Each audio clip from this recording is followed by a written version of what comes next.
നമുക്കിന്നേ ഇതേപോലെ അടിപൊളിയായിട്ടൊരു നൂൽ പൊറോട്ട എങ്ങനെ ഉണ്ടാക്കണേന്ന് നോക്കിയാലോ. അപ്പോൾ കുട്ടികളൊക്കെ നമുക്ക് നൂൽ പൊറോട്ടയാണെന്ന് പറഞ്ഞ് പറ്റിക്കാട്ടോ. അപ്പോൾ നമുക്ക് സ്റ്റാർട്ട് ചെയ്യാമല്ലേ. അപ്പോൾ ഞാനിവിടെ 1/2 കിലോയുടെ മൈദയുടെ പാക്കറ്റാണ് എടുത്തിരിക്കുന്നത്. അത് നമുക്ക് ഇതിലേക്കൊന്ന് തട്ടിക്കൊടുക്കാം. അതിലേക്ക് 1 സ്പൂൺ പഞ്ചസാരയും കുറച്ച് ഉപ്പും ചേർത്ത് ജസ്റ്റ് ഒന്ന് മിക്സ് ചെയ്യുക. 1 കപ്പ് പാലിന് 1 കപ്പ് വെള്ളം എന്നാണ് കണക്ക്.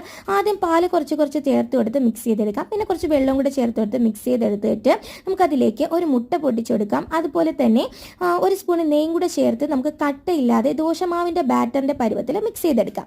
അതിനുശേഷം നമുക്കൊരു ബോട്ടിൽ എടുത്തതിന് ശേഷം പപ്പടക്കമ്പി ചൂടാക്കി നമുക്കത് അടപ്പിലേക്ക് ഒരു ഹോൾ ഇട്ട് കൊടുക്കാം. എന്നിട്ട് ആ ബാറ്റർ നമുക്കിതിലേക്ക് കുറച്ച് ഒഴിച്ചു കൊടുക്കാം. എന്നിട്ട് നമുക്കൊരു ഫ്രൈ പാൻ വെച്ചിട്ട് ചെറുതായിട്ടൊന്ന് ചൂടായി വരുമ്പോൾ അതിലേക്ക് കുറച്ച് നെയ്യൊന്ന് തടവി കൊടുക്കാം. എന്നിട്ട് നമ്മൾ ഇതേപോലെ നമ്മുടെ ബാറ്റർ നമ്മുടെ മനസ്സിലെ കലാകാരി അങ്ങ് ഉണർത്തിയിട്ട് ഇഷ്ടമുള്ള ഷേപ്പിൽ അങ്ങ് വരച്ചു കൊടുക്കുക. എന്നിട്ട് നമുക്ക് കുറച്ച് നെയ്യ് കൂടെ ചേർത്തിട്ട് മറിച്ചിട്ട് വേവിച്ചെടുത്തിന് നമ്മുടെ നൂൽ പൊറോട്ട ഇവിടെ റെഡിയായി. അപ്പം ട്രൈ ചെയ്ത് നോക്കിയിട്ട് അഭിപ്രായങ്ങൾ കമന്റ് ചെയ്ത് പറയാൻ മറക്കണ്ട.